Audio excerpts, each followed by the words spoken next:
இனி வீட்லயே பானிபூரி செய்யலாம் எல்லாரும். ஆச்சி பானிபூரி கிட். விழுப்புரம், காஞ்சிபுரம், செங்கல்பட்டு உள்ளிட்ட 10 மாவட்டங்களில் இன்று கனமழைக்கு வாய்ப்பு உள்ளதாக சென்னை வானிலை ஆய்வு மையம் தெரிவித்துள்ளது.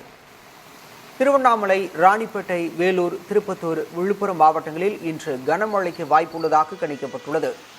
செங்கல்பட்டு, காஞ்சிபுரம், கடலூர், அரியலூர், மயிலாடுதுறை மாவட்டங்களிலும் கனமழை பெய்யக்கூடும் என தெரிவிக்கப்பட்டுள்ளது. சென்னையில் இன்று ஒரு சில இடங்களில் இடிமின்னலுடன் கூடிய மிதமான மழைக்கு வாய்ப்பு உள்ளதாக அறிவிக்கப்பட்டுள்ளது. 13ஆம் தேதி கோவை மற்றும் நீலகிரி மாவட்டத்தின் ஒரு சில இடங்களில் கனம் முதல் மிக கனமழை பெய்ய வாய்ப்பு உள்ளதாகவும், 14ஆம் தேதி கோவை மாவட்டத்தின் ஒரு சில இடங்களில் மிக கனமழைக்கும், நீலகிரியில் வரும் 14 மற்றும் 15ஆம் தேதிகளில் அதி கனமழைக்கும் வாய்ப்பு உள்ளதாக வானிலை ஆய்வு மையம் தெரிவித்துள்ளது. இனி வீட்லயே பானிபூரி செய்யலாம் எல்லாரும். ஆச்சி பானிபூரி கிட்.